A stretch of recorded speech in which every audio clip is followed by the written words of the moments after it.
Yo, and welcome back to the channel from overcast Nosy Bay Island, Madagascar. So, stood in a puddle before, like, got mud everywhere. My whole shoe went in. Look at it, it's caped in mud. Not good, not so good. My ankle's got flies on it as well, like, got a hole in my ankle. What can you do? So, we're on Andy's terrain, Andy's land. This is the land that one of my subscribers bought off me. He actually said, yeah, I'd like to buy that. He's in Poland at the moment. No, he's not. Tell a lie, he's in London at the moment. He lives in London, but he's from Poland originally. Great guy. He's makes sculptures, really nice sculptures of lemurs and all sorts of things like that. Very, very clever guy. But he said he'd like to buy this land. I said, no problem, you can buy the land. How do you want to do that? And he said, well, I'll send you the money and you buy it, sort it out. I said, okay, no problem, I'll do that, you know. So he sent me the money. He sent me, like, I don't know, 4,000, 5,000 euro, whatever it was, sent it me. I was like, oh, thank you very much. It's very good, I'll go and buy the land. So I went and bought the land for him. And then I put it into his partner's name, his Malagasy partner's name here.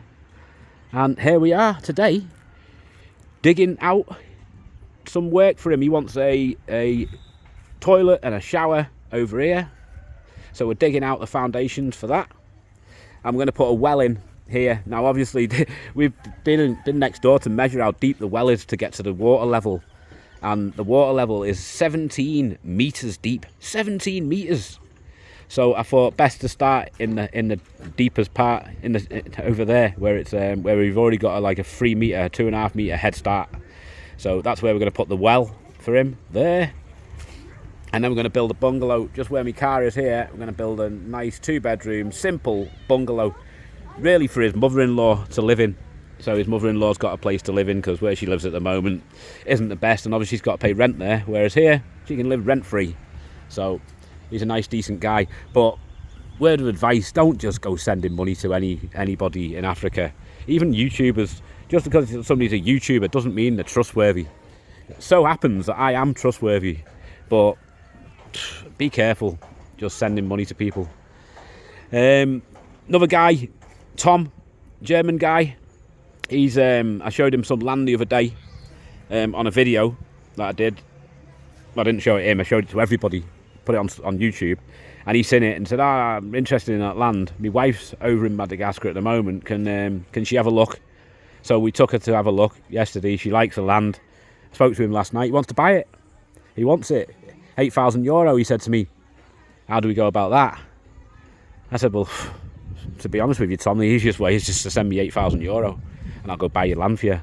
I'll put it in my wife's name, and then when you arrive, because his wife that's here, she's flying back tomorrow, so she can't buy the land. Not enough time. So I said, just put it in my wife's name. When you get over here, we'll transfer it into your name. But it's 8,000 euro. And he's like, yeah, don't worry, I trust you. It's no problem. So now he's going to send me 8,000 euro. And I'm really grateful that, you know, people see me videos and they see that, you know, I come across as a decent, honest sort of guy.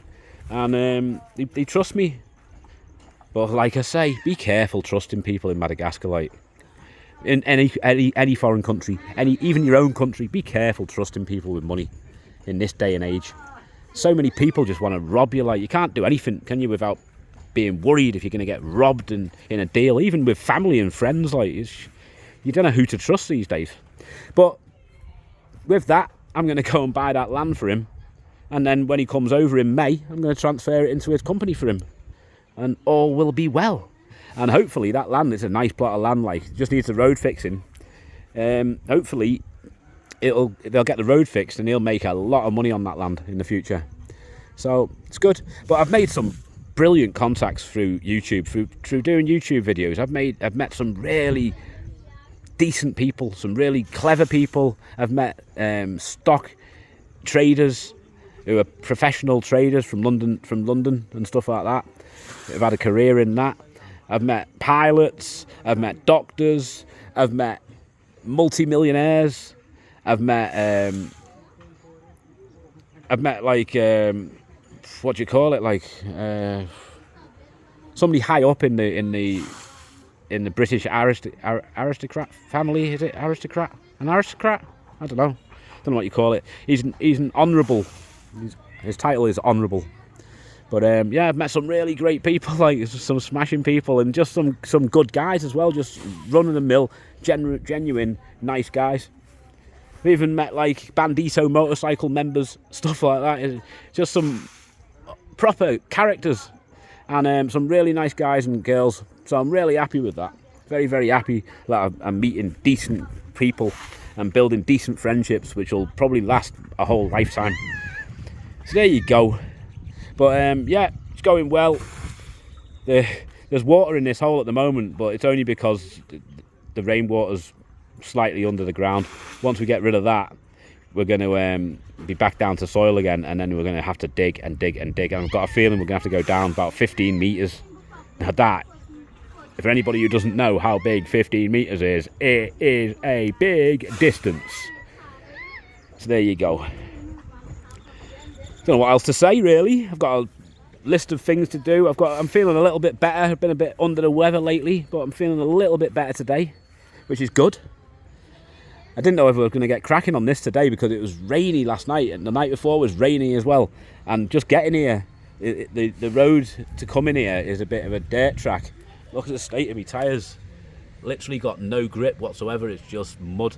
So, not so easy to get around Nosy Be at the moment. It is rainy season. Rainy season is kicked in. So there you go. Even a few spots of rain now, actually, as we speak. Look at the state of the sky. Like, looks like death warmed up, doesn't it? There you go. So here we're going to have, we're going to dig this out 1 metre deep for the foundation. We're going to have a shower here.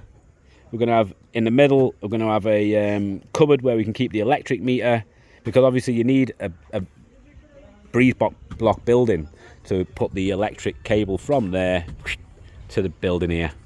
And then on the end, the toilet, we'll have a cesspit here, and then it'll run down into a hole here full of stones and that as a soak away. And then we'll cover it all over with sand, and it should be spot on for a good 2-3 years before you have to empty the cesspit. That's the system in Madagascar. Unfortunately, there's no main sewers. So there you go. Still got to finish the retaining wall off over there, just build it up a little bit. It's nearly done, but here, this land is nice and dry. It's laughing. All the water runs straight behind this wall here. There's a canal here that runs right the way down here and off the end into that end bit there. Let's go and have a look. Go check it out. It all ends up there, and then there's a canal basically that's been formed. It's formed itself, I think, that runs straight off there into a rice paddy on the other side and away. So there you go. But yeah, I made a little bit of progress on the welt this morning. It's not too bad. We've got a few hours to go, so there you go. We're all good. Sewer. There you go. That's it. We're out of here from Nosy Be. Happy days in paradise.